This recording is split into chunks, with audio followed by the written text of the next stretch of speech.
ಶ್ರೀಮತಿ ರೂಪ ಆಡೋನಹಳ್ಳಿ ಗ್ರಾಮದ ರೈತ ಮಹಿಳೆಯಾಗಿ ಉತ್ತಮ ಒಂದು ಪ್ರಗತಿಯನ್ನು ಸಾಧಿಸಿದ್ದಾರೆ. ಇವರು ಪ್ರಮುಖವಾಗಿ ತೋಟಗಾರಿಕಾ ಆಧಾರಿತ ಸಮಗ್ರ ಕೃಷಿ ಪದ್ಧತಿಯನ್ನು ಅಳವಡಿಕೆ ಮಾಡಿಕೊಂಡು, ಅಂದರೆ ತೋಟಗಾರಿಕೆಗೆ ಹೆಚ್ಚು ಒತ್ತು ಕೊಟ್ಟು ಇತರೆ ಉಪಕಸುಬುಗಳನ್ನು ಸಹ ಅಳವಡಿಕೆ ಮಾಡಿಕೊಂಡು ವ್ಯವಸಾಯ ಮಾಡ್ತಾ ಇರ್ತಕ್ಕಂಥದ್ದು. ನಮಸ್ಕಾರ, ನನ್ನ ಹೆಸರು ರೂಪ, ನಮ್ಮ ಮನೆಯವ್ರ ಹೆಸರು ರಾಘವೇಂದ್ರ ಅಂತ. ನಾವು ಆಡೋನಹಳ್ಳಿ ಗ್ರಾಮದಲ್ಲೇ ವಾಸ ಆಗಿರೋದು. ನಮ್ಮದು ಮೂಲಕ ಕೃಷಿನೇ ನಾವು ಅವತ್ತಿಂದನೂ ಮಾಡ್ತಾ ಇರೋದು.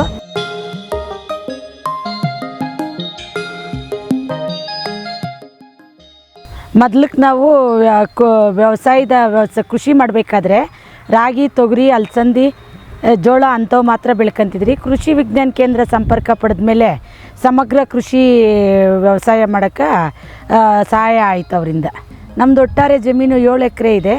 7 ಎಕರೆಯಲ್ಲಿ 4 ಎಕರೆ ಸೀಬೆ ಹಾಕಿದ್ದೀರಿ, 1 ಎಕರೆ ರೋಸ್ ಹಾಕಿದ್ದೀರಿ, ಒಂದು 3 ಎಕರೆ ರಾಗಿ ಹೊಲ ಮಾಡಿದ್ದೀರಿ. ಖುಷ್ಕಿ ಜಮೀನಲ್ಲಿ ರಾಗಿ ಹಾಕಿದ್ದೀರಿ. ಇನ್ನು ಅದ್ರ ಹೊರತುಪಡಿಸಿ ನಾವು ಇನ್ನೂ ಮಾಡಬೇಕು ಅನ್ನೋ ಒಂದು ಇದ್ರ ಮೇಲೆ 5 ಎಕರೆ ಲೀಸಿಗೆ ತಗೊಂಡು ಜಮೀನು ರಾಗಿ ಬೆಳಿತೀರಿ. ಅದರಲ್ಲೆಲ್ಲನೂ ಸಮಗ್ರ ಕೃಷಿಯಲ್ಲಿ ಕೃಷಿ ಜೊತೆಗೆ ಹೈನುಗಾರಿಕೆ, ತೋಟಗಾರಿಕೆ, ಕೋಳಿ ಸಾಕಾಣಿಕೆ, ಮೀನು ಸಾಕಾಣಿಕೆ, ಜೇನು ಸಾಕಾಣಿಕೆ ಇವೆಲ್ಲ ಮಾಡ್ತಾಯಿದ್ದೀರಿ. ಮಣ್ಣು ಮತ್ತು ನೀರು ಸಂರಕ್ಷಣೆ ಮಾಡೋದಕ್ಕೆ ಕಂದಕ ಬದುಗಳು ಕೃಷಿ ಹೊಂಡ ನಿರ್ಮಾಣ ಮಾಡ್ಕೊಂಡಿದ್ದೀರಿ. ಕೃಷಿ ಹೊಂಡ 15 ಮೀಟ್ರು ಇದೆ, 3 ಮೀಟ್ರ್ ಆಳ ಇದೆ. 4.5 ಲಕ್ಷ ನೀರು, ಮಳೆ ನೀರು ಸಂಗ್ರಹಣೆ ಮಾಡ್ಕೊಂತೀರಿ. ಇದರಲ್ಲಿ ಮೀನು ಬಿಟ್ಟಿದ್ದೀರಿ. ಮೀನುಗಾರಿಕೆ ಉಳಿದಂಥ ನೀರು ಸೇವಂತಿಗೆಗೆ ಬಳಸ್ತೀರಿ. ಅಲ್ಲಿ ನೋಡಿರಿ, ಇಲ್ಲಿ ರೋಸ್ಗೆ ಬಳಸ್ಕೊಂತೀರಿ, ಹಿಂದೆಗಡೆ ಅಲ್ಲಿ ಸೀಬೆ ಗಿಡಕ್ಕೆ ಬಳಸ್ಕೊಂತೀರಿ. ತೆಂಗು, ನಿಂಬೆ ಗಿಡ, ಮಾವಿನ ಮರ, ಕಿತ್ತಳೆ ಹಣ್ಣು ಮರ ಎಲ್ಲ ಇದೆ. ಸೀಬೆಯಲ್ಲಿ ಅಂತರ ಬೆಳೆ ಆಗಿ ನೆಲಗಡಲೆ ಹಾಕಿದ್ದೀರಿ.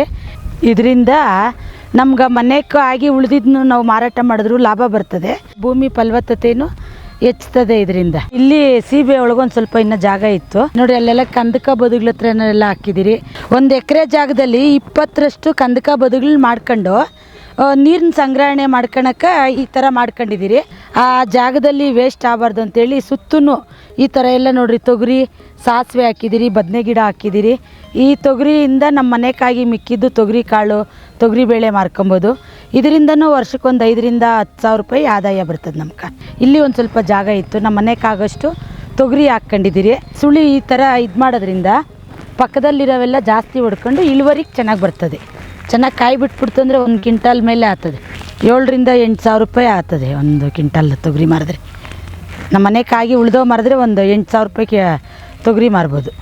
ಮಳೆಗಾಲದಲ್ಲಿ ವರ್ಷ ಪೂರನೂ ಕಾಯಿ ಇರ್ತದೆ ನೋಡಿರಿ. ಈಗೆಲ್ಲ ಇದು ಕಾಯಿ ಕೀಳೋ ಸ್ಟೇಜ್ ಇದೆ ನೋಡಿರಿ, ಇದೆಲ್ಲ ಪಿಂದೆ ಇದೆ, ಪಿಂದೆ ಆಗ್ತಾ ಇರ್ತದೆ. ವರ್ಷಕ್ಕೆ ಇದು 2 ಸಲ ಫಸಲು ಬಿಡ್ತದೆ. ಇರೋದು 2 ಗಿಡ. ಅವು ಏನು ತಗೊಂಡು ಮನೇಲಿ ಇಟ್ಟಿರ್ತೀರಿ, ಒಂದು 3 ದಿನಕ್ಕೆ 4 ದಿನಕ್ಕೆ ಒಂದು 50 ಕಾಯಿ 100 ಕಾಯಿ. 3 ಗಿಡ ಇದೆ ಇವಾಗ ಪ್ರೆಸೆಂಟ್. 2 ಗಿಡ ಕಾಯಿ ಬಿಡ್ತಾ ಇದೆ. ಅಲ್ಲಿ ಕುಂಟೆ ಹತ್ರ ಒಂದು ಬಿಡ್ತಾ ಇದೆ. ಇದೊಂದು ನೋಡಿರಿ, ಇದು ಚಕ್ಕೋತಿ ಮರ ಅಂಥೇಳಿ ಅಲ್ಲಿ ಒಂದು ಫಸಲು ಬಿಟ್ಟಿದೆ. ಇದು ಇನ್ನೊಂದು ಸೊಸಿ, ಚಿಕ್ಕ ಸೊಸಿ ಒಂದು ಮಾಡ್ಕೊಂಡಿದ್ದೀರಿ. ಇಲ್ಲೇ ನಮ್ಮ KVK ಇಲ್ಲೇ ತೊಗೊಂಬಂದ್ರಿ, ಅವರೇ ಕೊಟ್ಟರು. ಇದು ನಮ್ಮ ಮನೆಗೆ ಬೇಕಾಗಿರೋಂಥದ್ದೆಲ್ಲ ವಿಷಮುಕ್ತ ಆಹಾರ. ನಾವೇನು ಔಷಧಿಗಳು ಹೊಡೆದಿರೋದು ಅಂಥದನ್ನೆಲ್ಲ ನಾವೇನು ಕಮ್ಮಿ ಹೊರಗಡೆಯಿಂದ ತಗೊಂಬಂದು ತಿನ್ನೋದು ಎಲ್ಲ ನಮ್ಮಲ್ಲೇ ಬೆಳ್ಕೊಂತೀರಿ, ನಾವೇ ಉಪಯೋಗ ಮಾಡ್ಕೊತೀರಿ, ಉಳ್ದಿದ್ದು ಮಾರಾಟ ಮಾಡ್ತೀರಿ. ಇದು ಇದ್ರ ಮರ ಎಳ್ಳಿಕಾಯಿ ಗಿಡ ಅಂದ್ಕೊಂಡಿದ್ದೀರಿ, ಎಳ್ಳಿ ಮರ ಅಂದ್ಕೊಂಡಿದ್ದೀನಿ. ಶ್ರೀಗಂಧ ಮರ ಒಂದು ಮಾಡಿದ್ದೀರಿ. ಹೆಬ್ಬೇವಿದ್ದಾವೆ, ಅವು ಆ ಹೊಲ್ದ ಹತ್ರ ಇದ್ದಾವೆ. ಒಂದು 30 ತ್ಯಾಗದ ಮರ ಇದ್ದಾವೆ, ಒಂದಿದೆ ಶ್ರೀಗಂಧ ಮರನು. ಈಗ ಇಲ್ಲೊಂದು ಸ್ವಲ್ಪ ಜಾಗ ಇತ್ತು, ನಮ್ಮ ದಿನನಿತ್ಯ ಆಹಾರಕ್ಕಾಗಿ ಬೇಕಲ್ಲ ಕಾಳು, ಅವರೆಕಾಯಿ, ಅವರೆ ಗಿಡ ಒಂದು ಸ್ವಲ್ಪ ಹಾಕ್ಕೊಂಡಿದ್ದೀರಿ. ಇಲ್ಲಿ ನಮ್ಮದು ಸೀಬೆ 3.5 ಎಕರೆಯಲ್ಲಿ ಹಾಕಿದ್ದೀರಿ. 600 ಗಿಡ ಐತೆ. 600 ಗಿಡದಿಂದ ವರ್ಷಕ್ಕೆ 6 ಲಕ್ಷ ಆದಾಯ ಬರ್ತದೆ. 1.5 ಲಕ್ಷ ಖರ್ಚು ಮಾಡಿದ್ರೂ ಇನ್ನು ಅಲ್ಲಿಗೆ 4.5 ರಿಂದ 5 ಲಕ್ಷ ಉಳಿತಾಯ ಆಗ್ತದೆ. Variety Allahabad Safeda, pink and white 2 ಹಾಕಿದ್ದೀರಿ. ಇದರಲ್ಲೆಲ್ಲ ತರಕಾರಿ ಬೆಳೆ ಬೆಳೆಯರೆ. ನಮಗೇನು ಅಷ್ಟೊಂದು ಇನ್ಕಮಿಂಗು ಸಾಲದು, ಖರ್ಚು ಜಾಸ್ತಿ ಬರೋದು, ಇನ್ಕಮಿಂಗ್ ಕಮ್ಮಿ ಆಗೋದು. ಅದರಿಂದ ನಮ್ಮ ಆಡೋನಹಳ್ಳಿಯಲ್ಲಿರೋಂಥ ಕೃಷಿ ವಿಜ್ಞಾನ ಕೇಂದ್ರದಲ್ಲಿ ಸಲಹೆ ತಗೊಂಡ್ರಿ. ಈಗ ಲೇಬರ್ ಖರ್ಚು ಕಮ್ಮಿ ಮಾಡಬೇಕು, ನಮ್ಗೆ ಹೆಚ್ಚಿನ ಆದಾಯ ಬರಬೇಕು, ಯಾವ ಥರ ಮಾಡಿದ್ರೆ ಸರಿ ಅನ್ನೋದನ್ನು ಅವರು ಇಲ್ಲ ಮಾವು ಹಾಕ್ರಿ, ಇಲ್ಲ ದಾಳಂಬ್ರೆ ಹಾಕ್ರಿ, ಇಲ್ಲ ಸೀಬೆ ಹಾಕ್ರಿ ಅಂದರು. ನಾವು ಮಾವು ಬೇಡ ಅಂತ ಇದು ಮಾಡಿದ್ರಿ. ದಾಳಂಬ್ರೆ ಗಿಡ ಫಾಲ್ಟ್ ಇರ್ತದೆ, ಸುಮ್ಮನೆ ಭೂಮಿ ಫಾಲ್ಟ್ ಇತ್ತು ಅಂದರೆ ಓದ್ತದೆ. ಅದಕ್ಕೆ ನಾವೇನಾದರೆ ಚೇಪೆಕಾಯಿ ಆಯ್ಕೆ ಮಾಡ್ಕೊಂಡ್ರಿ. ಅದರಲ್ಲಿ ಪಿಂಕು 450 ಹಾಕಿದ್ದೀರಿ, ವೈಟು 150 ಗಿಡ ಹಾಕಿದ್ದೀರಿ. ಪಿಂಕಲ್ಲಿ ಜ್ಯೂಸ್ಗೆ ಹೋಗುತ್ತೆ, ಗಿಣಿ ತಿಂದಿರಲಿ, ಕೊಳ್ತೋಗಿರಲಿ, ಕಾಗೆ ತಿಂದಿರಲಿ, ಹಣ್ಣಾಗಿರಲಿ. ಅದರಲ್ಲಿ 3 ಥರ ವೆರೈಟಿ ಹಿಂಗಿಡ್ತೀರಿ, A grade, B grade, C grade. ಹಣ್ಣೆ ಒಂಥರ ಮಾಡ್ತೀರಿ, ಎ ಗ್ರೇಡ್ ಎಲ್ಲ ಪಾರ್ಸಲ್ ಹಾಕ್ತೀರಿ. ಈ ಗಿಣಿ ತಿಂದು ಅರ್ಧರ್ಕ್ಲಿ ಕಚ್ಚಿರೋಂಥ ಕಾಯಿನೆಲ್ಲ ಜ್ಯೂಸ್ಗೆ ಸಿ ಗ್ರೇಡ್ಗೆ ಹಾಕ್ತೀರಿ. ವೈಟ್ದೆಲ್ಲ ಬರೀ ಪಾರ್ಸಲ್ಲೇ ಎ ಗ್ರೇಡ್ ಕಾಯಿಗೆ ಹಾಕೋದು. ನಮ್ಗೆ ಅಷ್ಟೊಂದು ಮಾಹಿತಿ ಇರಲಿಲ್ಲ ಇದ್ರ ಬಗ್ಗೆ. ನಮ್ಮ ವೈಜ್ಞಾನಿಕವಾಗಿ ಕೃಷಿ ವಿಜ್ಞಾನ ಕೇಂದ್ರದಲ್ಲಿ ಕೇಳಿದ್ರೆ ಇದು ಇಳುವರಿ ಏನು ಕಮ್ಮಿ ಬರ್ತದಲ್ಲ, ಏನು ಮಾಡೋದು ಅಂತ. ಈ ಸೀಬೆಯಲ್ಲಿ ಪ್ರಮುಖವಾಗಿ ಬೆಳಿಬೇಕಾದ್ರೆ ವೈಜ್ಞಾನಿಕ ಪದ್ಧತಿಗೆ ಕೆಲವು ವೈಜ್ಞಾನಿಕ ತಂತ್ರಜ್ಞಾನಗಳನ್ನು ಅಳವಡಿಸಿಕೊಂಡು ಬೆಳೆದ್ರೆ ಮಾತ್ರ ಇದು ಲಾಭದಾಯಕ. ಯಾಕಂತ ಹೇಳಿದ್ರೆ ನಾವು ಗಿಡ ನಾಟಿ ಮಾಡೋದ್ರಿಂದ ಇವರು ನಮ್ಮ ಕೃಷಿ ವಿಜ್ಞಾನ ಕೇಂದ್ರಕ್ಕೆ ಈಗಾಗಲೇ 10-15 ವರ್ಷದಿಂದ ಸತತ ಸಂಪರ್ಕದಲ್ಲಿ ವೈಜ್ಞಾನಿಕವಾಗಿ ಕೃಷಿಯನ್ನು ಮಾಡ್ಕೊಂಡು ಬರ್ತಿದ್ದಾರೆ. ಈ ವೈಜ್ಞಾನಿಕ ಪದ್ಧತಿಯಲ್ಲಿ ಯಾವ ರೀತಿ ಅಂತ ಹೇಳಿದ್ರೆ ಇದರಲ್ಲಿ ಪ್ರಮುಖವಾಗಿ ಸೀಬೆ ನಾಟಿ ಮಾಡೋದ್ರಿಂದ ಹಿಡಿದು ನಾಟಿ ಮಾಡಿದ್ಮೇಲೆ ಹನಿ ನೀರಾವರಿ ಮೂಲಕನೇ ರಸಾವರಿ ಪದ್ಧತಿಯನ್ನು, ಅದು ತದನಂತರ ಇದನ್ನು ಯಾವ ರೀತಿ ಗಿಡಕ್ಕೆ ಆಕಾರ ಕೊಡೋದು, ಮತ್ತು ಆಕಾರ ಕೊಡೋ ಸಮಯದಲ್ಲಿ ಅದನ್ನು ಯಾವ ರೀತಿ ಸವರಬೇಕು, ಯಾವ ರೀತಿ ಆಕಾರ ಕೊಡಬೇಕು, ಪ್ರತಿ ವರ್ಷವೂ ಮತ್ತು ಪ್ರತಿ ಬಾರಿನೂ ಅದನ್ನು ಯಾವ ರೀತಿ ಬೆಳೆ ನಿಯಂತ್ರಣ ಮಾಡಬೇಕು ಅಂದರೆ ಕ್ರಾಪ್ ರೆಗ್ಯುಲೇಷನ್ ಅಂತ ಹೇಳ್ತೀವಿ.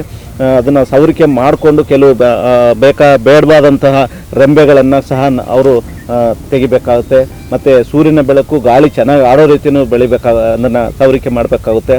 ತದನಂತರ ಈ ಕೆಲವು ಪ್ರತಿ ವರ್ಷವೂ ಬೆಳೀತಾ ಇರ್ತಕ್ಕಂಥ ಹೊಸ ಚಿಗುರು ಏನಿದೆ, ಆ ಚಿಗುರು ಸುಮ್ಮನೆ ಬೆಳ್ಕೊಂಡು ತುಂಬ ದೊಡ್ಡದಾದಂಥ ಬೃಹತ್ ಆಕಾರದ ಗಿಡ ಆಗಿ ಅಥವಾ ಮರ ಆಗಿ ಅದರಲ್ಲಿ ಕಾಯಿ ಫಸಲು ಕಡಿಮೆ ಆಗ್ತಕ್ಕಂಥದ್ದು ನಾವು ನೋಡಿರ್ತದ್ದು.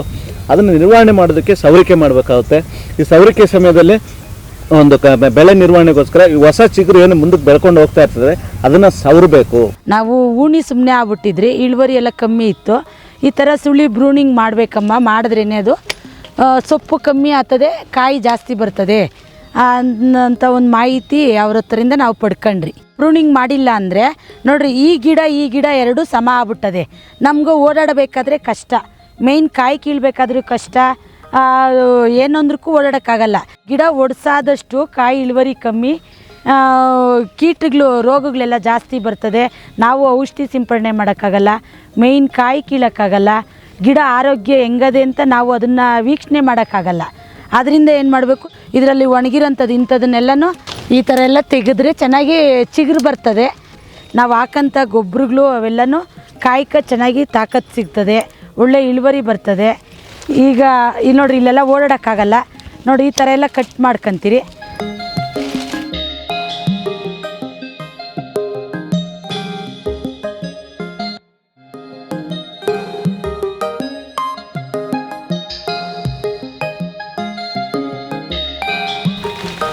ಈ ಥರ ಎಲ್ಲ ಕಟ್ ಮಾಡ್ಕೊತಾ ಇರ್ತೀರಿ.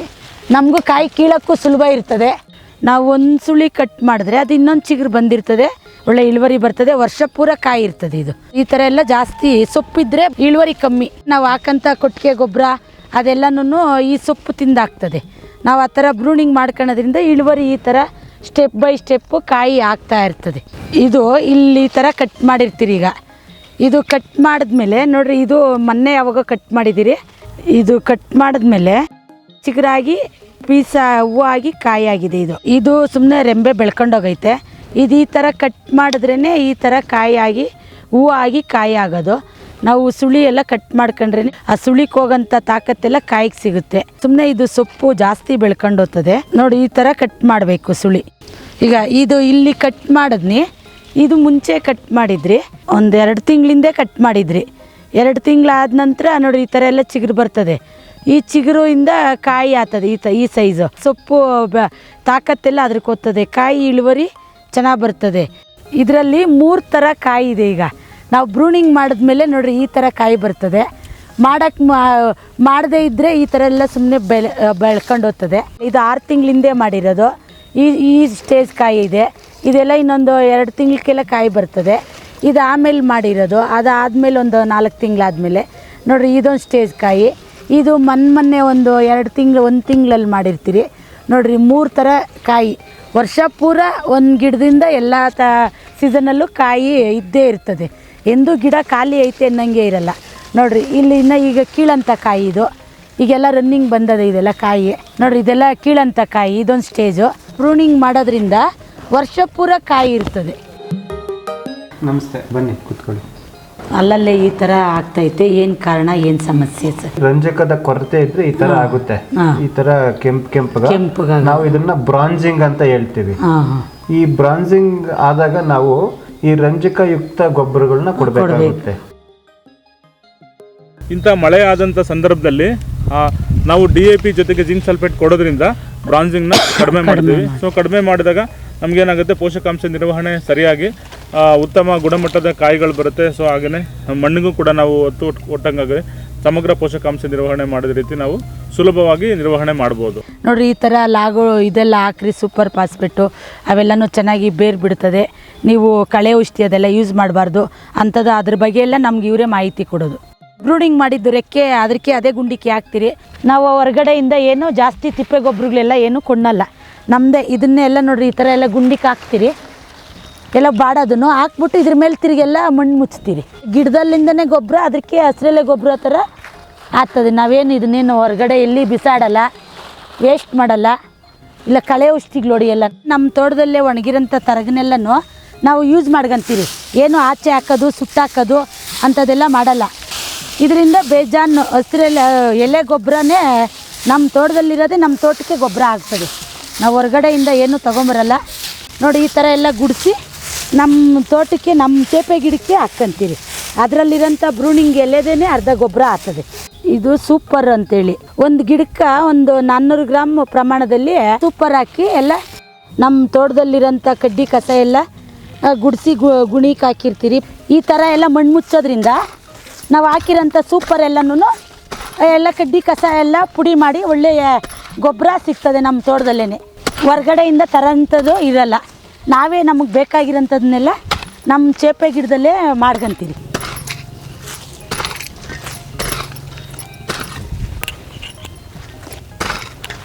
ನೋಡಿ, ಈ ಥರ ಎಲ್ಲ ಮುಚ್ಚಿದ್ರೆ ಒಂದು 2 ತಿಂಗಳೊಳಗಾಗಿ ಎಲ್ಲ ಕಡ್ಡಿ ಕಸ ಎಲ್ಲ ಗೊಬ್ಬರ ಆಗ್ತದೆ. ಜನವರಿ ಫೆಬ್ರವರಿಯಲ್ಲೆಲ್ಲನೂ ಗುಂಡಿ ಮಾಡಿ ಅದಕ್ಕೆಲ್ಲ ಗೊಬ್ಬರ ಹಾಕಿ ಬೇವಿನ ಹಿಂಡಿ, ಹೊಂಗೆ ಹಿಂಡಿ, zinc, boron, Mangla gold, super phosphate ಅವೆಲ್ಲ ಹಾಕಿ ಮಣ್ಣು ಮುಚ್ಚಿ ಕೊಡ್ತೀರಿ. ವರ್ಷಕ್ಕೆ 2 ಸಲ, ಒಂದು ಸಲ ತಿಪ್ಪೆ ಗೊಬ್ಬರ ಕೊಡ್ತೀರಿ, ಒಂದು ಸಲ ತರಗೆಲೆ ಗೊಬ್ಬರ ಕೊಡ್ತೀರಿ. ಕೆಲವ್ರು ಏನು ಮಾಡ್ತಾರೆ, ಎಲ್ಲ ಗುಡಿಸ್ತಾರೆ, ಇಲ್ಲ ಕಳೆ ಔಷಧಿ ಹೊಡೆದ್ಬಿಡ್ತಾರೆ, ತರಗೆಲ್ಲ ವಿಷ ಆಗ್ತದೆ. ನಾವು ಭೂಮಿನ ವಿಷ ಆಗಕ್ಕೆ ಬಿಡೋಲ್ಲ. ನಮ್ಮ ಹೊಲ್ದಾಗಂದೇ ಗೊಬ್ಬರ, ನಮ್ಮ ಹೊಲ್ದಾಗಂದೇ ಈಗ ಹಸು ಸಾಕಾಣಿಕೆ ಹೈನುಗಾರಿಕೆ ಮಾಡೋದ್ರಿಂದ ಗೊಬ್ಬರ, ಆ ಗೊಬ್ಬರದಿಂದ ಚೇಪೆ ಗಿಡಕ್ಕೆ ನಾವು ಬೇರೆ ಕಡೆಯಿಂದ ಗೊಬ್ಬರ ತಂದು ಹಾಕಷ್ಟಿಲ್ಲಲ್ಲ. ನಮಗೂ ಬೆಳಗ್ಗೆ ಇದ್ದರೆ ಕೆಲಸ ಇರ್ತದೆ. ಚೇಪೆ ಗಿಡದಕ್ಕೆ ಗೊಬ್ಬರ ವರ್ಷಕ್ಕೆ 15 ಲೋಡ್ ಗೊಬ್ಬರ ಬೀಳ್ತದೆ. 1 ಲೋಡ್ ಗೊಬ್ಬರ 6,000 ರೂಪಾಯಿ ಅಂದ್ರೂ 15 ಲೋಡ್ಗೆ 10 ಲೋಡ್ಗೆ 60,000 90,000 ರೂಪಾಯಿ ಗೊಬ್ಬರದ ಆಗ್ತದೆ ಹೈನುಗಾರಿಕೆಯಿಂದ. ಹಾಲ್ದು ಬಿಟ್ಟು ನಮ್ಗೆ ಬರೀ ಗೊಬ್ಬರದೇ 90,000 ಉಳಿತಾಯ ಆಗ್ತದೆ. ಚೇಪೆ ಗಿಡಕ್ಕೆ ನಮ್ಮದೇ ಗೊಬ್ಬರ ಬೀಳ್ತದೆ. ನಾವು ಹೊರಗಡೆಯಿಂದ 90,000 ಕೊಟ್ಟು ಗೊಬ್ಬರ ತಂದು ಹಾಕಂಗಿರಲ್ಲ. ನಮ್ಮದು ಪ್ಯೂರ್ ಗೊಬ್ಬರ, ಅವ್ರದ್ದು ಕಡ್ಡಿ ಕಸ ಪೇಪರು ಎಲ್ಲ ಇರ್ತದೆ.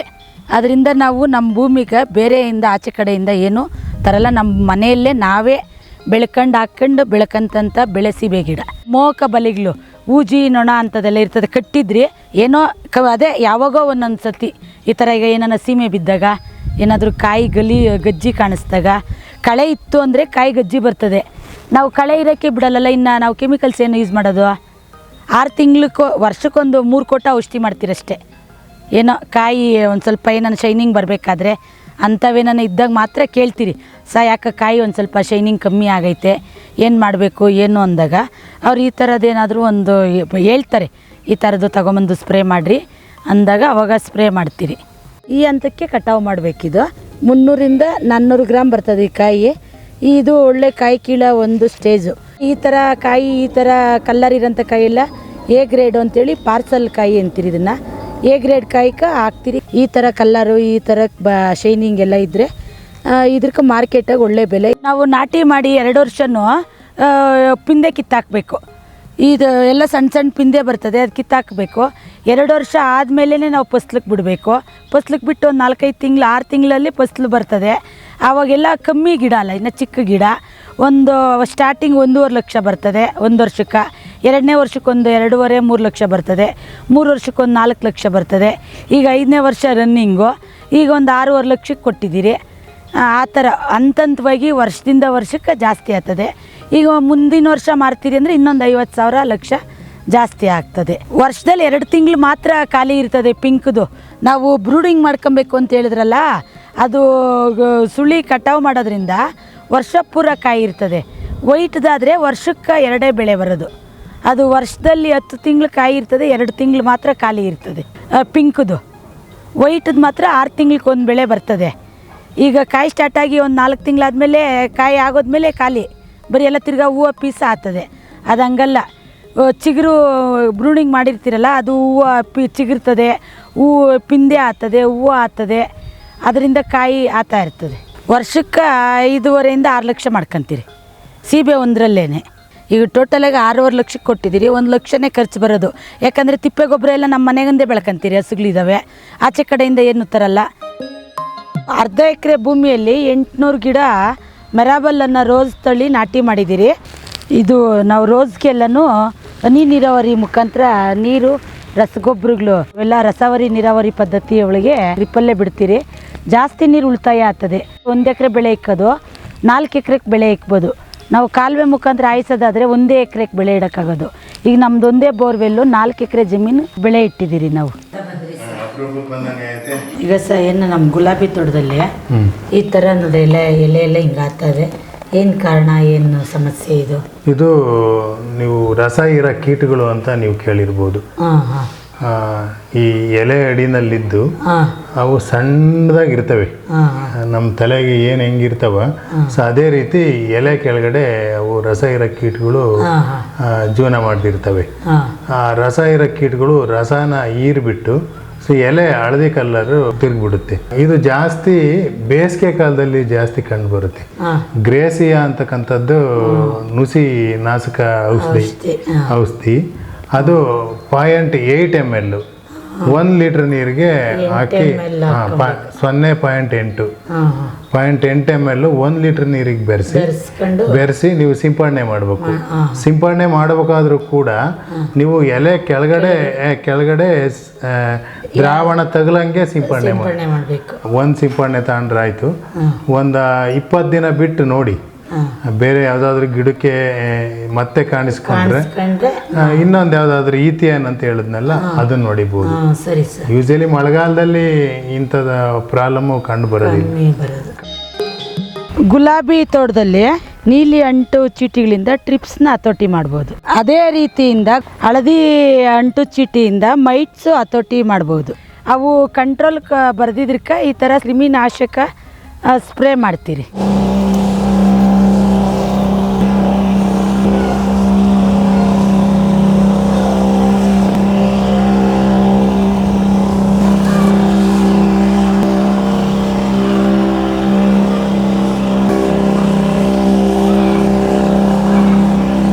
SOP ಬೋರಾಕ್ಸು ಅನ್ನೋದು ಅದು ಸಿಂಪಡಣೆ ಮಾಡಿದ್ರೆ ಮಗ್ಗು ಒಳ್ಳೆ ಕ್ವಾಲಿಟಿ ಬರ್ತದೆ, ಗಿಡ ಒಳ್ಳೆ ಚಿಗುರು ಚೆನ್ನಾಗಿ ಬರ್ತದೆ, ಹೂವು ಕ್ವಾಲಿಟಿ ಇರ್ತದೆ, ಮಾರ್ಕೆಟಾಗಿ ಒಳ್ಳೆ ಬೆಲೆ ಸಿಗ್ತದೆ.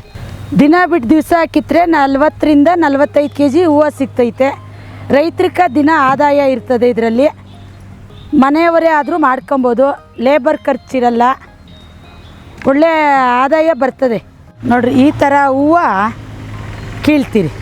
ಇದು ತೋಟ ಎಲ್ಲ ಇರ್ತದೆ ಚೆನ್ನಾಗಿ, ಹಾರ ಪೋಣ್ಸಕ್ಕೆ ಚೆನ್ನಾಗಿ ಬರ್ತದೆ. ಈ ಥರ ತೋಟ ಬರಬೇಕು ಹೂವು. ನೋಡಿರಿ ಈ ಥರ ತೋಟ ಇದ್ದರೆ ಹೂವು ಪೋಣ್ಸಕ್ಕೂ ಹಾರನೂ ಚೆನ್ನಾಗಿರ್ತದೆ, ಮಾರ್ಕೆಟಲ್ಲಿ ಒಳ್ಳೆ ಬೆಲೆ ಇರ್ತದೆ. ಇದಕ್ಕೆ ರೋಸು ಕ್ವಾಲಿಟಿ ಬೆಳಿಬೇಕು. ಕ್ವಾಲಿಟಿ ಬೆಳೆದ್ರೆ 5 ಲಕ್ಷ ದುಡ್ಡು ಮಾಡ್ಬೋದು. ಕ್ವಾಲಿಟಿ ಇಲ್ಲ ಅಂತಂದರೆ ನಾವು 10 ರೂಪಾಯಿಗೂ ಹಾಕಬೇಕು, 20 ರೂಪಾಯಿಗೂ ಹಾಕಬೇಕು. ಕ್ವಾಲಿಟಿ ಇತ್ತು ಅಂದರೆ ಮಾರ್ಕೆಟಲ್ಲಿ 100 ರೂಪಾಯಿಗೂ ಹೋಗ್ತದೆ, 300 ರೂಪಾಯಿ ಗಂಟನೂ ಹೋಗ್ತದೆ. ನಾವು ಗುಲಾಬಿ ನಾಟಿ ಮಾಡಿ 3 ತಿಂಗಳು ಇದೇ ಥರ ಕೊಂಬೆ ಬರ್ತದೆ, ಈ ಥರನೇ ಮಗ್ಗು ಬರ್ತದೆ. ಈ ಮಗ್ಗನ್ನು ನಾವು ತೆಗೆದುಬಿಡ್ಬೇಕು ಗಿಡ ಡೆವಲಪ್ಮೆಂಟ್ ಮಾಡಬೇಕು ಅಂತಂದರೆ. 4ನೇ ತಿಂಗಳಿಗೆ ಹೂಕ್ಕೆ ಬಿಡ್ತೀರಿ. ನಾವು ಯಾವ ಥರ ನೋಡ್ಕೊಂಡಂಗೆಲ್ಲನೂ ಚೆನ್ನಾಗಿ ಇದಕ್ಕೆ ತಿಪ್ಪೆ ಗೊಬ್ಬರಗಳು ಅವೆಲ್ಲ ಕೊಟ್ಕೊಂಡು ಚೆನ್ನಾಗಿ ಮಾಡ್ಕೊಂಡ್ರೆ ಒಳ್ಳೆ ಕ್ವಾಲಿಟಿ ಬರ್ತದೆ ಹೂವು. ಈ ಥರ ಕ್ವಾಲಿಟಿ ಬಂದಾಗೆ ಹಾರ ಕಟ್ಟಕ್ಕೆ ಪೋಣ್ಸಕ್ಕೆ ಒಳ್ಳೆ ಬೆಲೆ ಸಿಕ್ಕೋದು. ತೋಟ ಎಲ್ಲ ಈ ಥರ ಬರಬೇಕು, ಉದ್ದುಗ ಬಂದರೆ ಈ ಥರ ಕಡ್ಡಿ ಬಂತು ಅಂದರೆ ಹಾರ ಪೋಣ್ಸಕ್ಕೆ ಸುಲಭ. ನೋಡ್ರಿ ಈ ಥರ ಎಲ್ಲ ಪೋಣ್ಸಕ್ಕೆ ಎಲ್ಲನೂ ಮಾರ್ಕೆಟಾಗಿ ಒಳ್ಳೆ ಬೆಲೆ. ನಾವು ಮಹಿಳೆಯರು ತಗೊಂಡೋದ್ರು ಕಟ್ಟಕ್ಕಾದರೂ ಆಗಬೇಕಲ್ಲ, ಕಡ್ಡಿನೇ ಇಲ್ಲಾಂದ್ರೆ ಹೆಂಗೆ ಕಟ್ತೀರಾ? ಈ ತೊಟ್ಟದ ಮೇಲೆ ಹೂವು ಅವರು ಕ್ವಾಲಿಟಿ ನಮ್ಮನ್ನು ಚೆಕ್ ಮಾಡೋದು, ಮೇಲೆ ಕಲ್ಲರ್ ನೋಡಲ್ಲ, ಈ ತೊಟ್ಟನ್ನು ಮಾತ್ರ ನೋಡಿ ಅವ್ರು ನಮ್ಮನ್ನು ಚೆಕ್ ಮಾಡಿ ಹೂವು ಕ್ವಾಲಿಟಿ ಹೆಂಗೈತೆ ಅಂತ ನಮ್ಮ ಹತ್ರ ಆರಿಸ್ಕೊಳೋದು ವ್ಯಾಪಾರಸ್ಥರು. ಇದರಲ್ಲಿ ದಿನ ಬಿಟ್ಟು ದಿನ 45 kg ಹೂವು ಕೀಳ್ತೀರಿ. ಸಾರಾ ಸೆಟ್ ಅಂದ್ರೂ 50 ರೂಪಾಯಿ ರೇಟ್ ಅಂತ ಆದ್ರೂ ವರ್ಷಕ್ಕೆ ಒಂದು 3 ರಿಂದ 4 ಲಕ್ಷ ಆದಾಯ ಮಾಡ್ಕೊತೀರಿ. ಅದರಲ್ಲಿ ಖರ್ಚು ಒಂದು 80 ರಿಂದ 1 ಲಕ್ಷ ಖರ್ಚು ಹೋದ್ರೂ ಇನ್ನು 3 ಲಕ್ಷ ಆದಾಯ ಉಳಿತದೆ. ಕುಷ್ಕಿ ಅಂದರೆ ರಾಗಿ, ಅವರೆ, ತೊಗರಿ, ಅಲಸಂದಿ, ಕಡಲೆ ಗಿಡ ಅವೆಲ್ಲ ಬೆಳ್ಕೊಂಡಿದ್ದೀರಿ. ರೂಪ ಅವರೇ, ನೀವು ಒಂದು 15 ದಿನದಿಂದ ಮಣ್ಣು ಪರೀಕ್ಷೆಗೆ ನಮ್ಮ ಹತ್ರ ಮಣ್ಣು ನೀರನ್ನು ಕೂಡ ತಂದಿದ್ರೆ ಏನೋ ರಾಗಿ ಏನೋ ಹಾಕ್ಬೇಕಂತ ಹೇಳಿದ್ರಲ್ವಾ? ಸೊ ಈಗ ರಾಗಿನಲ್ಲಿ ನೀವು ಹೋದ ವರ್ಷ ಸೀಡ್ ಪ್ರೊಡಕ್ಷನ್ ಏನೋ ಮಾಡಿದ್ರಿ ಅಂತೀರಿ. ಯಾವ ತಳಿ ತಗೊಂಡಿದ್ರಿ? MR ಒಂದು ತಗೊಂಡಿದ್ರಿ ಸರ್. ಸೊ ಅದಕ್ಕೆ ನಿಮಗೆ ಮಣ್ಣು ಪರೀಕ್ಷೆ ಮೇಲೆ ಎಷ್ಟೆಷ್ಟು ಗೊಬ್ಬರ, ಏನೇನು ಗೊಬ್ಬರ ಹಾಕಿ ಸಾಲದು ಒಂದು ಸ್ವಲ್ಪ ಬೆಂಕಿ ರೋಗ ಥರ ಕಾಣಿಸಿತ್ತು, ಅದಕ್ಕೆ ಏನು ಪ್ರಾಬ್ಲಮ್ ಅಂತ ನಿಮ್ಮಲ್ಲಿ ಕೇಳಕ್ಕೆ ಬಂದಿದ್ದೀರಿ ಸರ್. ಸ್ವಲ್ಪ ಹುಳಿ ಮಣ್ಣಿದೆ, ಅದೊಂದು ಬಿಟ್ಟರೆ ಸಾರಜನಕ ಕಡಿಮೆ ಇದೆ ನಿಮ್ಮಲ್ಲಿ. ಕೊಟ್ಟಿಗೆ ಗೊಬ್ಬರನ 1 ಎಕರೆಗೆ ಸುಮಾರು, ಅಂದರೆ ನಾವು ಹೆಚ್ಚಿಗೆ ಪ್ರಮಾಣದಲ್ಲಿ ಸಿಗೋದಿಲ್ಲವ ಇವಾಗ, ಅಟ್ಲೀಸ್ಟ್ 1 ರಿಂದ 3 ರಿಂದ 4 ಟನ್ ಕೊಡಿ ಅಂತ ಹೇಳ್ತು 1 ಎಕರೆಗೆ. 2 ಲೋಡ್ ಟ್ರ್ಯಾಕ್ಟರ್ ಲೋಡ್ ಸಾಕಾಗುತ್ತೆ. ಅದನ್ನ ಬಿಟ್ಟು ನಿಮಗೆ ನೋಡಿ, ಸಾರಜನಕನ 20 kg ಕೊಡಬೇಕು, ರಂಜಕ 16 kg ಕೊಡಬೇಕು.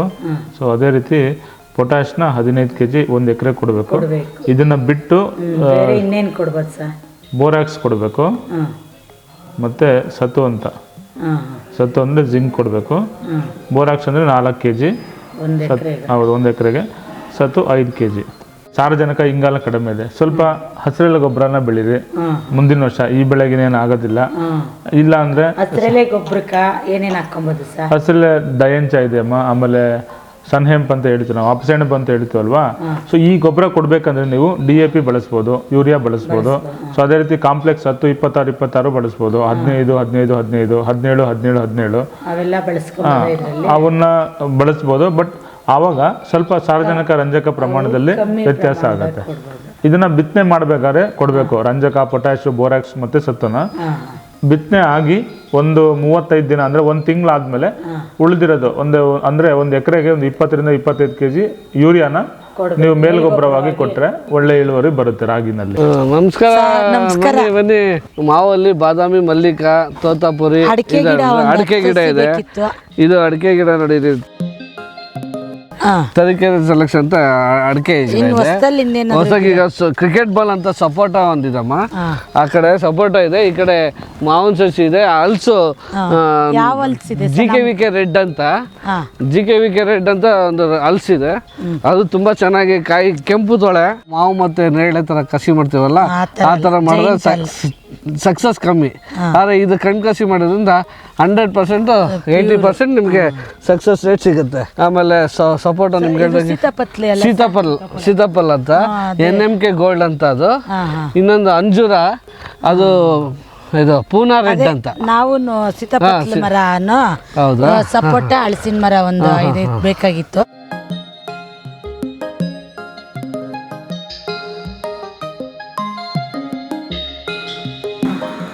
ಇಳುವರಿ ಎಲ್ಲ ಚೆನ್ನಾಗಿ ಬರ್ತದೆ ಮೇಡಮ್? ಎಷ್ಟು ದಿನಕ್ಕೆ ಕಟಾವು ಬರ್ತದೆ? ಹೌದಾ? ನಮ್ದು MR ಒಂದೆಲ್ಲ 4 ತಿಂಗಳಿಗೆ. ಅದಕ್ಕೆ ಇದು ಹೊಸ ವೆರೈಟಿ ಅಂದ್ರಲ್ಲ ಮೇಡಮ್, ಮುಂದಕ್ಕೊಂದು ಸ್ವಲ್ಪ ಮತ್ತೆ ತಗೊಂಡೋಗಿ ಇದೇ ಹಾಕಿ ಅದು ಇಳುವರಿ ಹೆಂಗ್ ಬರ್ತದೆ, ಇದು ಇಳುವರಿ ಹೆಂಗ್ ಬರ್ತದೆ ಅಂತೇಳಿ ನೋಡ್ತೀವಿ.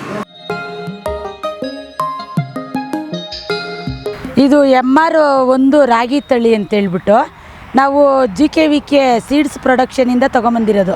ಬೀಜೋತ್ಪಾದನೆಕ 1 ಎಕರೆ ಹೊಲ ಮಾಡಬೇಕಾದ್ರೆ 15,000 ಖರ್ಚು ಬರ್ತದೆ. ಆದಾಯ ಮಾತ್ರ 70,000 ಬರ್ತದೆ. ಖರ್ಚು ಹೋದ್ರೂ ಇನ್ನು 55,000 ಉಳಿತಾಯ. ಅದರಂತೆಯೇ ನಾವು 3.5 ಎಕರೆ ಹೊಲ ಮಾಡ್ತಾಯಿದ್ದೀರಿ. ಇದರಲ್ಲಿ ಒಂದು 2-2.5 ಲಕ್ಷ ಆದಾಯ ಬರ್ತದೆ.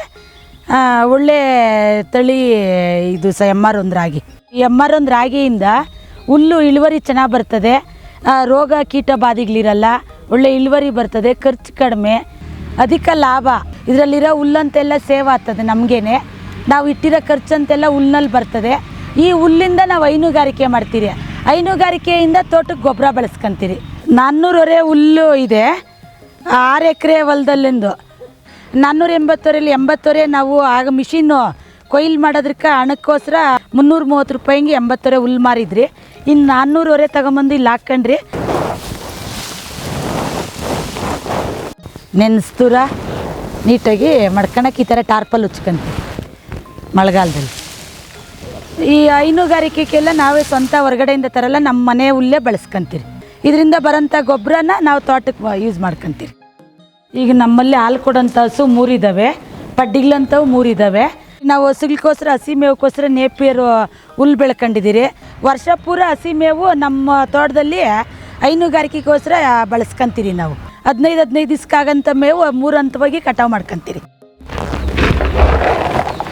ಈಗ ಹೇಳ್ರಿ, ಇದು ಪೀಡು.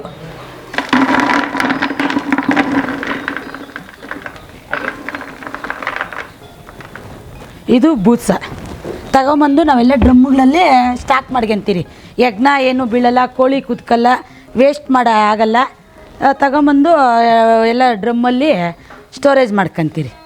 ಇದ್ರ ಜೊತೆಗೆ ಹಸುನು ಒಳ್ಳೆ ಫ್ಲ್ಯಾಟ್ ಬರಲಿ, ನೀರು ಚೆನ್ನಾಗಿ ಕುಡಿಲಿ ಅಂತೇಳಿ ಉಪ್ಪು ಸಹ ಹಾಕ್ತೀರಿ ನೀರಲ್ಲಿ, ನೀರಿಕ್ಬೇಕಾದ್ರೆ. ಒಳ್ಳೆ ಇಳುವರಿ ಬರ್ತದೆ. ಇದು ಒಳ್ಳೆ ಲಾಂಗ್ ಬೆಳೀತದೆ. ಒಳ್ಳೆ ಹಸುಗಳಿಗೆ ಮೃದುವಾಗಿರ್ತದೆ. ಇದು ಕಡ್ಡಿ ಒಂದು ಚೂರು ಕಡ್ಡಿ ವೇಸ್ಟ್ ಮಾಡಲ್ಲ. ಈ ಥರ ಇದ್ರೂ ವೇಸ್ಟ್ ಮಾಡಲ್ಲ, ಚೆನ್ನಾಗೆಲ್ಲ ತಿಂದಾಗ್ತದೆ. ನಾವು ಕಟಾವು ಮಾಡಿದ್ರು ಹಾಕಿದ್ರೂ ಹಸು ಏನು ವೇಸ್ಟ್ ಮಾಡಲ್ಲ. ಇದನ್ನು ಈ ದಿಂಡೆಲ್ಲ ತಿನ್ನೋದ್ರಿಂದ ಇದ್ರಾಗಿರೋಂಥ ಸಾರಾಂಶ ಹಸುವಲ್ಲಿ ಒಳ್ಳೆ ಹಾಲು ಇಳುವರಿ ಬರ್ತದೆ.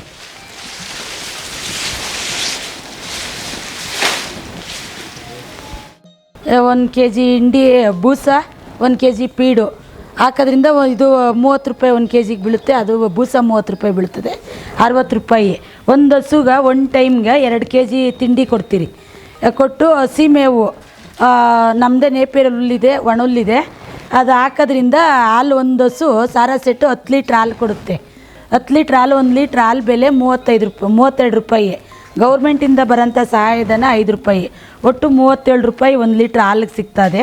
ಒಂದು ಹಸು 10 ಲೀಟ್ರ್ ಹಾಲು ಕೊಟ್ಟವಾಗ 370 ರೂಪಾಯಿ ಆಗುತ್ತೆ ಒಂದು ಟೈಮ್ಗೆ ಹಾಲು. 370 ರೂಪಾಯಿ ಆದರೆ ಅದರಲ್ಲಿ 70 ರೂಪಾಯಿ ಖರ್ಚು ಹೋದ್ರು ಇನ್ನು 270 ರೂಪಾಯಿ ಉಳಿತದೆ. ಹೈನುಗಾರಿಕೆ ಮಾಡೋದ್ರಿಂದನೂ ಲಾಭ ಐತೆ. ಡೈರಿ ಮುಖಾಂತರ ಈಗ ಹಾಲು ಹಾಕೋಂಥ ಸದಸ್ಯರನ್ನೆಲ್ಲ ಕರೆಸ್ತಾರೆ, ಮೀಟಿಂಗ್ ಮಾಡಿ ಈ ಥರ ರೈತರು ಈ ಥರ ಮಾಡಬೇಕು, ಈ ಥರ ಮಾಡಬೇಕು ಅನ್ನೋ ಒಂದು ಮಾಹಿತಿ ನೀಡ್ತಾರೆ. ಅವರು KVKಯಿಂದ ಡೈರಿಯಲ್ಲಿ ಹಾಲು ಹಾಕೋಂಥ ಸದಸ್ಯರನ್ನೆಲ್ಲ ಒಟ್ಟುಗೂಡಿಸ್ತಾರೆ. ಅಲ್ಲಿ ಒಂಥರ ಒಂದು ಮೀಟಿಂಗ್ ಥರ ಮಾಡಿಸ್ತಾರೆ. ನೀವು ಈ ಥರ ಏನಾದರೂ ಈಗ ಕೆಲವೊಂದು ಹಸು ಹೀನಾಗಿರಲ್ಲ, ಅದ್ರ ಬಗ್ಗೆ ಕ್ಯಾಂಪ್ ಹಾಕಿಸ್ತಾರೆ, ಅದ್ರ ಬಗ್ಗೆ ಎಲ್ಲ ಮಾಹಿತಿ ಕೊಡಿಸ್ತಾರೆ. ವೆಟಿನರಿ ಡಾಕ್ಟ್ರ್ ಹತ್ರ ಸಲಹೆ ಪಡ್ಕೊತೀರಿ ಏನು ಮಾಡಬೇಕು ಏನು ಅಂತ. ಅವರು ನಮ್ಗೆ ವಾರಕ್ಕೊಂದ್ಸಲ ಬಂದೆಲ್ಲ ಭೇಟಿ ನೀಡಿ ಏನಾದರೂ ಪ್ರಾಬ್ಲಮ್ ಇದ್ದರೆ ಅದೆಲ್ಲ ಹೇಳ್ತಾರೆ. ಹಸು ಕೆಳಕ್ಕೆ ಮ್ಯಾಟು ಡೈರಿಯಲ್ಲೇ DD ಕೊಟ್ಟಿದ್ರು, ಸಬ್ಸಿಡಿ ರೀತಿಯಲ್ಲಿ ನಮ್ಗೆ ಸಹಾಯ ಮಾಡಿದ್ದಾರೆ ಡೈರಿಯಿಂದನೂ. ಹಸುವಿಗೆ ಇನ್ಸೂರೆನ್ಸು ಅದು ಸಬ್ಸಿಡಿಯಲ್ಲಿ ಕೊಡ್ತಾರೆ. ನಾವು ಒಂದು 500 ರೂಪಾಯಿ ಕಟ್ಟಿದ್ರೆ ಅವರು 500 ರೂಪಾಯಿ ಹಾಕಿ ಒಂದು ಹಸುಗೆ 1,500 ರೂಪಾಯಿ ಹಿಂಗೆ ಈ ಇನ್ಸೂರೆನ್ಸ್ ಮಾಡಿಸ್ತಾರೆ. ಹಸುಗೆ ಏನಾದರೂ ಹೆಚ್ಚು ಕಮ್ಮಿ ಆಗಿ ಡೆತ್ ಆಯಿತು ಅಂದರೆ ಇನ್ಸೂರೆನ್ಸ್ ಅಮೌಂಟ್ ಬರ್ತದೆ. ಅದೆಲ್ಲ ಡೈರಿ ಕಡೆಯಿಂದನೇ ಮಾಡಿಸ್ಕೊಡ್ತಾರೆ. ನಮ್ಗೆ ಹಾಲು ಉತ್ಪಾದಕ ಸಹಕಾರ ಸಂಘದಿಂದನೇ ಮಾಡಿಸ್ತಾರೆ. ಇದೆಲ್ಲ ಎಲ್ಪ್ ಕೊಡ್ತಾರೆ. ಮಲೆ ಎಲ್ಲ ನೋಡ್ರಿ, ಈ ಥರದ ನೋಡ್ರಿ ನರ ಎಲ್ಲ, ಹಾಲಿನ ನರ ಎಲ್ಲ ಈ ಥರ ಇರಬೇಕು. ಹಾಲಿನ ನರ ಅಂತಾರೆ ಇದನ್ನು. ಈ ನರ ಈ ಥರ ಇದ್ದರೆ ಈ ಹಸು ಒಳ್ಳೆ ಜಾತಿ ಹಸು, ಹಾಲು ಒಳ್ಳೆ ಒಳ್ಳೆ ಹಾಲು ಕೊಡ್ತದೆ, ಇಳುವರಿ ಅನ್ನೋಂಥದ್ದೊಂದು ಜನಗಳ ಅಭಿಪ್ರಾಯ. ಕಾಯಿಲೆ ಬರಲ್ಲ. ನಾವು ಊರಿಂದ ಹೊರಗಡೆ ಇರೋದ್ರಿಂದ ಒಳ್ಳೆ ಗಾಳಿ ಒಳ್ಳೆ ವಾತಾವರಣ ಇರೋದಕ್ಕೆ ನಾವು ನೀಟಾಗಿ ಮಾಡ್ಕೊಳ್ಳೋದಕ್ಕೆ ನಮ್ಮ ಹಸುಗಳಿಗೆ ಧರಿಸ್ಲು ಆ ಥರದ್ದೆಲ್ಲ ಕಾಯಿಲೆಗಳು ಕಮ್ಮಿ, ಮಾರಣಾಂತಕ ಕಾಯಿಲೆ. ದುಡು ಕರೀತಿ ಇತ್ ಕಡೆ ತೊಳಿಬಾಗ ಅವರಮ್ಮ. ಹಾಲು ಕೊಂಡ್ಕೊಂಬರಷ್ಟಿರಲ್ಲ, ಮಜ್ಜಿಗೆ ಮಾಡ್ಬೋದು, ಮೊಸರು ಮಾಡ್ಕೊಬೋದು, ಮೊಸರಿಂದ ಬೆಣ್ಣೆ ಮಾಡ್ಬೋದು, ಬೆಣ್ಣೆಯಿಂದ ತುಪ್ಪ ಮಾಡ್ಬೋದು, ತುಪ್ಪನ ಮಾರಾಟ ಮಾಡ್ಕೊಬೋದು. ನಾವೆಲ್ಲ ಇಲ್ಲಿ ಹಳ್ಳಿ ತುಪ್ಪ ಅಂತೇಳಿ ಒಳ್ಳೆ ಉತ್ತಮವಾದ ಬೆಲೆಗೆ ಕೊಡ್ತೀರಿ. ಅದರಿಂದನೂ ಆದಾಯ ಬರ್ತದಲ್ಲ. ಡೈರಿ ಒಳಗೂ ಅಷ್ಟೇ 32 ರೂಪಾಯಿ ದುಡ್ಡು ಕೊಡ್ತಾರೆ. ಸರ್ಕಾರದಿಂದ 5 ರೂಪಾಯಿ ಹಾಕಿ ಕೊಡ್ತಾರೆ. ಯಾಕೆ ಮಾಡಬಾರ್ದು? ಹೈನುಗಾರಿಕೆ ಒಬ್ಬ ಮಹಿಳೆ ಮನೆ ತೆಗಿದ್ರೆ 2 ಹಸು ಸಾಕ್ಬೋದು. ನಾವು ವ್ಯವಸಾಯ ಕೃಷಿನೂ ಮಾಡ್ಬೋದು, ಇಲ್ಲ ರೋಸು ಒಂದು 800 ಗಿಡ ರೋಸು ಮಾಡ್ಕೊಬೋದು, ಒಂದು 2 ಎಕರೆ ಹೊಲ ಮಾಡ್ಬೋದು. ಅದ್ರ ಜೊತೆಗೆ ಹೈನುಗಾರಿಕೆನೂ ಮಾಡ್ಬೋದು. ನಾವು ಬೇರೆ ಏನು ಜಮೀನಿಲ್ಲ ಅನ್ನೋಂಥವ್ರು ಅಂದರೆ ನಾವು ಬೆಳ್ಕೊಬೇಕು. ಎಲ್ಲ ನಾವು ಕೊಂಡು ಮಾಡ್ತೀನಿ ಅಂದರೆ ಏನೂ ಲಾಭ ಇಲ್ಲ. ಹೈನುಗಾರಿಕೆಯಿಂದ ಒಳ್ಳೆ ಗೊಬ್ಬರ ಬರ್ತದೆ, ಆದ್ದರಿಂದ ಅದೆಲ್ಲ ಲಾಭನೇ ನಮ್ಗೆ. ಹೆಣ್ಗರು ಕೊಡ್ತು ಅಂದರೆ 1.5 ವರ್ಷಕ್ಕೆ ಒಂದು ಕರು ಮಾರಾಟ ಮಾಡ್ತೀರಿ. 70,000 ರಿಂದ 80,000 1 ಲಕ್ಷದ ಗಂಟೆ ಆಗ್ತದೆ ಒಂದು ಕರು ಮಾರಾಟ ಮಾಡಿದ್ರೆ. ತಾಯಿನೂ ಉಳಿತದೆ, ಕರುನೂ ಮಾರಾಟ ಮಾಡ್ಕೊಬೋದು, ಇಲ್ಲ ಕರು ಮಾಡ್ಕೊಬೋದು, ತಾಯಿ ಮಾರಾಟ ಮಾಡ್ಬೋದು. ಒಬ್ಬರೇ ಅಂತ ಏನಲ್ಲ, 4 ಒಂದೊಂದು ಕೆಲಸ. ಒಬ್ರು ನೀರು ಇಕ್ಕೋದು, ಒಬ್ರು ಮೇವು ಸಗಣಿ ಎತ್ತಾಕೋದು, ಒಬ್ರು ಹಾಲು ಕರಿಯೋದು, ಒಬ್ಬರೆಲ್ಲ ಕಸ ತಳ್ಕೊಡೋದು. 4 ಜನ ಮಾಡ್ತೀರಿ. ಬೆಳಗ್ಗೆ ಟೈಮು ಅಷ್ಟೇ, ಸಂಜೆ ಟೈಮು ಅಷ್ಟೇ. ಒಬ್ಬರೇ ಮಾಡಬೇಕು, ಇಬ್ಬರೇ ಮಾಡಬೇಕಂತಲ್ಲ, 4 ಜನ ಒಟ್ಟು ಕುಟುಂಬದಾಗ 4 ಜನ ಸೇರಿ ಮಾಡ್ತೀವಿ. ನಾವು ನಮ್ಮ ಮನೆಯವರು, ನಮ್ಮ ಭಾವನೆ, ನಮ್ಮ ಜೊತೆಗೆ ನಮ್ಮ ಮಗನೂ ಇರ್ತಾನೆ, ಅವನಿಗೂ ರಜಾ ಇದ್ದವಾಗೆಲ್ಲನೂ 4 ಜನನೂ ಸೇರಿ ಮಾಡ್ತೀರಿ. ಹಾಲು ಈಗ ಪ್ರೆಸೆಂಟ್ ಒಂದು 10 ಲೀಟ್ರಿಂದ 12 ಲೀಟ್ರ್ ಹಾಕ್ತೀವಿ. ಈಗೆಲ್ಲ ನೋಡಿರಿ, ಹಸು 6 ತಿಂಗಳ ಫಲ ಆಗಿದೆ, ಇದೊಂದು 4 ತಿಂಗಳಾಗಿದೆ, ಆ ಕಡೆದೊಂದು 2 ತಿಂಗಳಾಗಿದೆ. ಹಾಗೆಲ್ಲ ಹಾಲು ಕಮ್ಮಿ ಎಲ್ಲ ಪಲ್ಲಗಳಾಗಿದ್ದಾವೆ. ಈಗ ನಮ್ಮ ಮನೆಗೆಲ್ಲ ಮಾಡ್ಕೊಂಡು ಒಂದು 10, 11 ಒಂದು ಟೈಮ್ಗೆ ಇಷ್ಟು ಹಾಲು ಹಾಕ್ತೀವಿ.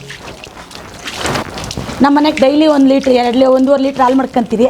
ನಾವು ಬಟ್ಲಿಕ್ಕೂ ಸಗಣಿಗ್ತದೆ. ಹಾಲು ನಾವು ಕೊಂಡ್ಕೊಂಬರಕ್ಕೆ ಹೋಗ್ಬೇಕಾದ್ರೆ 45 ರೂಪಾಯಿ ಬೇಕು.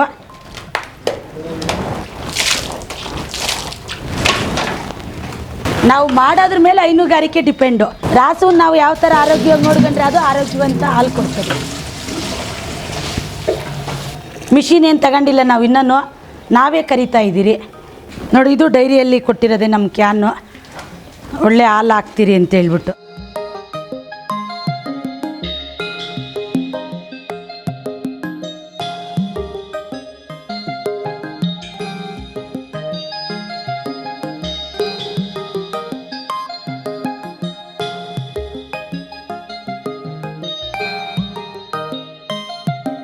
ಬಾ ಬಾ ಬಾ ಬಾ ಬಾ ಬಾ ಕ ಕ ಕ ಕ ಕ ಕ ಕ ಕ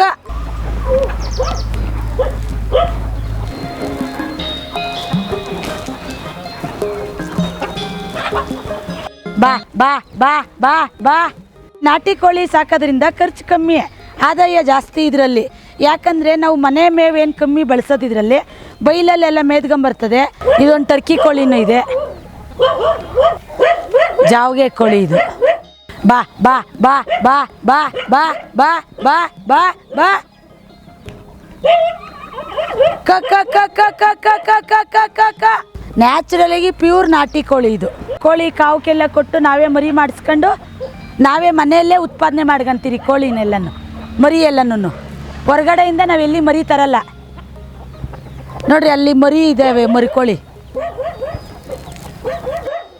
ಒಂದು ಮೊಟ್ಟೆ 15 ರೂಪಾಯಿ ಹಿಂಗೆ ಮಾರ್ತೀರಿ. ಒಂದು ವಾರಕ್ಕೆ ಒಂದು 50 ಮೊಟ್ಟೆ ಮಾರಾಟ ಮಾಡ್ತೀರಿ. ಕೋಳಿ ಆದರೆ ಹುಂಜ 480 ರೂಪಾಯಿಂದ 500 ರೂಪಾಯಿಗೆ ಮಾರಾಟ 1 kg. ಹೆಣ್ಣು ಕೋಳಿ ಆದರೆ 520 ರಿಂದ 530 ಗಂಟೆ ಮಾರಾಟ ಮಾಡ್ತೀರಿ.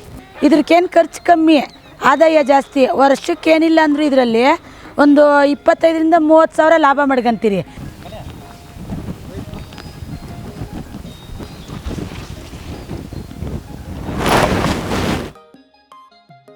ನಮ್ಮ ಮನೆಯಲ್ಲಿ ಈಗ 6 ಹಸು ಇದ್ದಾವೆ, ಕೋಳಿ ಇದೆ, ಕುರಿ ಇದೆ. ಅದರಲ್ಲಿ ಸಿಗಂತ ಎಲ್ಲ ಸಗಣಿ ತಗೊಂಬಂದು ನಾವು ಇಲ್ಲೊಂದು ಕಡೆ ಸ್ಟೋರೇಜ್ ಮಾಡ್ಕೊಂಡು ಇದನ್ನೇ ತೋಟಕ್ಕೆ ಬೆಳೆಸ್ಕೊಂತೀರಿ. ಹೊರಗಡೆಯಿಂದ ತಗೊಂಬರಲ್ಲ. ಅದರಿಂದ ನಮಗೆ ಖರ್ಚು ಕಮ್ಮಿ ಬೀಳ್ತದೆ, ಆದಾಯ ಜಾಸ್ತಿ ಬರ್ತದೆ. ನಮ್ಗೆ ತುಂಬ ಖುಷಿ ಆಗ್ತದೆ. ವ್ಯವಸಾಯ ಮಾಡಬೇಕು ಅನ್ನೋದು ತುಂಬ ಖುಷಿ ನಮ್ಗೆ. ಈಗ ಇದು ಒಂದು ಡ್ರಮ್ ಇಟ್ಕೊಂಡಿದ್ದೀರಿ.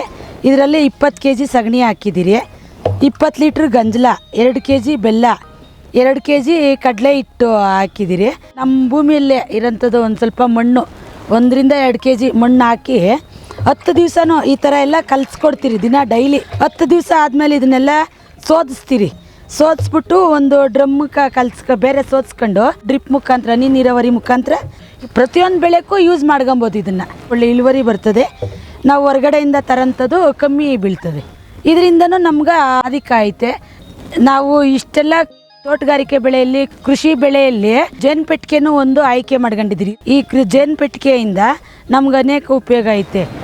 ಈ ಹುಳು ಪರಾಗಸ್ಪರ್ಶ ಕ್ರಿಯೆ ಚೆನ್ನಾಗಿ ಮಾಡೋದ್ರಕ್ಕೆ ಕಾಯಿಗಳೆಲ್ಲ ಇಳುವರಿ ಚೆನ್ನಾಗಿ ಬರ್ತದೆ, ಪಿಂದೆ ಎಲ್ಲ ಚೆನ್ನಾಗಿ ಕಟ್ತದೆ.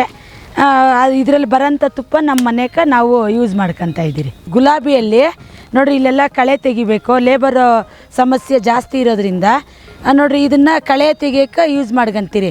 ಇದು ಪವರ್ ಟಿಲ್ಲರು ಅಂತೇಳಿ 1 ಲೀಟ್ರ್ ಪೆಟ್ರೋಲ್ಗೆ 1 ಎಕರೆ ಕಳೆ ತೆಗಿಬೋದು ಇದರಲ್ಲಿ. ಈಗಿನ ಕಾಲದಲ್ಲಿ ಲೇಬರ್ ಸಮಸ್ಯೆ ಜಾಸ್ತಿ ಅಭಾವ ಇರೋದ್ರಿಂದ 90% ಇದು ಉಪಯೋಗ ಆಗುತ್ತೆ. ಬರೀ 10% ಅಷ್ಟೇ ನಮಗೇನು ಬೇಕಿಲ್ಲ ಆಳುಗಳು ಅನ್ಸೋದು. ನಮ್ಮದೇ ಸ್ವಂತ ಟ್ಯಾಕ್ಟ್ರಿದೆ. ನಾವು ಹೊಲದಲ್ಲೆಲ್ಲ ಉಳುಮೆ ಮಾಡೋದಕ್ಕೆ ಆಳವಾಗಿ ಒಳ್ಳೆಯ ಉಳುಮೆ ಮಾಗಿ ಉಳುಮೆ ಮಾಡಬೇಕು ಅಂತ ಹೇಳ್ಬಿಟ್ಟು ಇದನ್ನು ಯೂಸ್ ಮಾಡ್ತೀರಿ. 5 ನೇಗಿಲು ಅಂತೀರಿ ನಾವು ಇದನ್ನು. ನೋಡಿರಿ ಇದು ಕಲ್ಟಿವೇಟ್ರು ಅಂತ ಹೇಳ್ಬಿಟ್ಟು ಮಾಗಿ 5 ನೇಗಿಲು ಆದಮೇಲೆ ಇದರಲ್ಲಿ 2 ರಿಂದ 3 ಬಾರಿ ಉಳುಮೆ ಮಾಡ್ತೀರಿ. ಒಳ್ಳೆ ಭೂಮಿ ಹದವಾಗಿ ಇರ್ತದೆ, ನಮ್ಗೆ ಬಿತ್ತನೆ ಮಾಡೋದಕ್ಕೆ ಒಳ್ಳೆ ಸಲೀಸಾಗಿರ್ತದೆ. ನೋಡಿರಿ ಇದು ಅಲ್ಬೆ ಅಂತೇಳಿ ನಾವು ಮಾಗಿ ಉಳುಮೆ ಅಂದರೆ 5 ನೇಗಿಲು ಕಲ್ಟಿವೇಟ್ರು ಎಲ್ಲ ಉತ್ತಿದಾದಮೇಲೆ ಬಿತ್ತನೆ ಮಾಡೋಂಥ ಸಮಯದಲ್ಲಿ ಇದು ಅಲ್ಬೆ ಹೊಡೆದು ಒಂಥರ ಅಲ್ಬೆ ಎಲ್ಲ ಹೊಡೆದಾದ್ಮೇಲೆ ತಿರುಗಿ ರಾಗಿ ಲಾಗೋಡು ಚೆಲ್ಲಿದ್ಮೇಲೆ ಮತ್ತೆ 2ನೇ ಥರ ಅಲ್ಬೆ ಹೊಡೆದು 3ನೇ ಥರಕ್ಕೆ ನೋಡಿರಿ ಅದು ಎಟ್ಟ ಅಂತೀರಿ. ಆ ಎಟ್ಟ ಕಟ್ಕೊಂಡು ಉಳುಮೆ ರಾಗಿ ಎಲ್ಲ ಬಿತ್ತನೆ ಮಾಡ್ತೀರಿ. 1 ಇಂಚು ರಾಗಿ ಕಾಳಾಗಷ್ಟು ಮಣ್ಣಲ್ಲಿ ಬೆರೆದ್ರೇ ಇದು ರಾಗಿ ಉಟ್ವಳಿ ಆಗೋದು. ನೋಡಿರಿ ಇದನ್ನು ಎಟ್ಟ ಅಂತೀರಿ ನಾವು ನಮ್ಮ ಹಳ್ಳಿ ಭಾಷೆಯಲ್ಲಿ. ಇದು ಎಟ್ಟ ಹೊಡೆದ್ರೇ ರಾಗಿ ಹುಟ್ಟೋದು, ಇಲ್ಲಾಂದರೆ ಸೀಮೆ ಎಲ್ಲ ಆದಾಕ್ಬಿಡ್ತದೆ ರಾಗಿನ. ಇದು 1 ಇಂಚು ಮಣ್ಣು ರಾಗಿಗೆ ಬೆರ್ಕಂತದೆ. ಇದ್ರ ಮೇಲೆ ಒಂದು ಸ್ವಲ್ಪ ಎಲ್ಲ ಭಾರ ಎಲ್ಲ ಹಾಕಿ ಮಂದಗ ಕಟ್ಟಿರ್ತೀರಿ, ಭಾರ ಹಾಕ್ಬಿಟ್ಟು ಎಟ್ಟ ಹೊಡಿತೀರಿ. ಆ ಎಟ್ಟ ಹೊಡೆದಾಗೆ ರಾಗಿ ಚೆನ್ನಾಗಿ ಉಟ್ವಳಿ ಆಗೋದು. ಟ್ಯಾಕ್ಟ್ರಿಗೆ ಫಿಟ್ ಮಾಡ್ಕೊಂಡಿದ್ದೀರಿ. ರೋಸು ಚೇಪೆ ಗಿಡಕ್ಕೆ ಔಷಧಿ ಹೊಡಿಯೋಕ್ಕೆ ಎಲ್ಲ ಯೂಸ್ ಮಾಡ್ಕೊತೀರಿ. ಇದ್ರಕ್ಕೆ ನೋಡಿರಿ ಇಲ್ಲಿ ಒಂದು ಫುಟ್ಬಾಲ್ ವೈರ್ ಬರ್ತದೆ, ಇಲ್ಲಿಗೆ ಸರಿಗೆ ಒಂದು ಮಾಮೂಲಿ ನಾಜಲ್ದು ವೈರ್ ಬರ್ತದೆ. ಇದು ಒಂತಾಗಿ ನಿಲ್ಸ್ಕೊಂತೀರಿ. 400 ಮೀಟ್ರ್ ವೈರ್ ಇದೆ. ಚೇಪೆ ಗಿಡದಲ್ಲೆಲ್ಲ ಬೈಲಲ್ಲೆಲ್ಲ ಓಡಾಡೋಕ್ಕಾಗಲ್ಲ.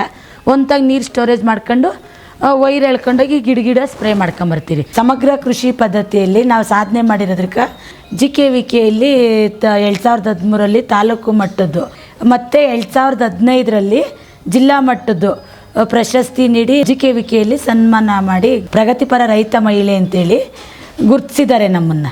ಅದೇ ಥರ 2024ರಲ್ಲಿ ಆಡನಹಳ್ಳಿ ಕೃಷಿ ವಿಜ್ಞಾನ ಕೇಂದ್ರದಲ್ಲಿ DFI ಫೆಲೋ ಫಾರ್ಮರ್ಸ್ ಆಗಿ ಸರ್ಟಿಫಿಕೇಟ್ ಕೊಟ್ಟು ಗುರುತಿಸಿದ್ದಾರೆ.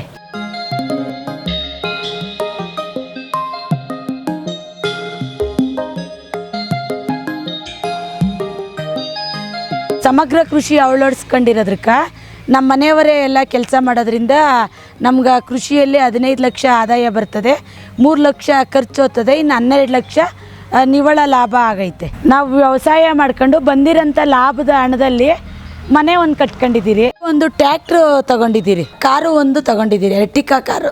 ಅದು ನಾವು ರೈತರು ಅಂತ ಈಗ ಚೀಪ್ ಮಾಡ್ತಾರೆ ಈ ಕಾಲದಾಗೆಲ್ಲನೂ. ಕಾರಲ್ಲಿ ಓಡಾಡೋದೆಲ್ಲ ಬರೀ ಅಫಿಷಿಯಲ್ಸ್ ಅಂತೇಳಿ. ನಾವು ರೈತರಾಗಿ ನಾವು ರೈತರು ಕಾರಲ್ಲಿ ಓಡಾಡ್ತಾರೆ ಅನ್ನೋ ಒಂದು ಹೆಮ್ಮೆಗೋಸ್ಕರ ರೈತ ಅಂತಲೇ ನಾವು ನಮ್ಮ ಕಾರ್ ಮೇಲೆ ಹಾಕ್ಸ್ಕೊಂಡಿದ್ದೀರಿ. ಟ್ಯಾಕ್ಟ್ರ್ ಮೇಲೂ ಅದೇ ಥರ ಹಾಕ್ಸ್ಕೊಂಡಿದ್ದೀರಿ, ರೈತ ಅಂತಲೇ ಹಾಕ್ಸ್ಕೊಂಡಿದ್ದೀರಿ. ನಾವು ಸಾಲ ಇಲ್ಲದೆ ನಮ್ಮ ಮಗಳ್ಗೆ ಮದುವೆ ಮಾಡಿಕೊಟ್ಟಿದ್ದೀರಿ. ನಮ್ಮ ಮಗಳನ್ನೂ ಒಳ್ಳೆ ಕೃಷಿ ಕುಟುಂಬದವ್ರಿಗೆ ಮದುವೆ ಮಾಡಿಕೊಟ್ಟಿದ್ದೀರಿ. ನಮ್ಮ ಹೆಸರು ಆನಂದ್ ಕುಮಾರ್ ಅಂತ, ದೊಡ್ಡಬಳ್ಳಾಪುರ ತಾಲೂಕು ತೂಪಿರ ಹೋಬಳಿ ಕನರಾಜಪುರ ಗ್ರಾಮ ನಮ್ಮದು.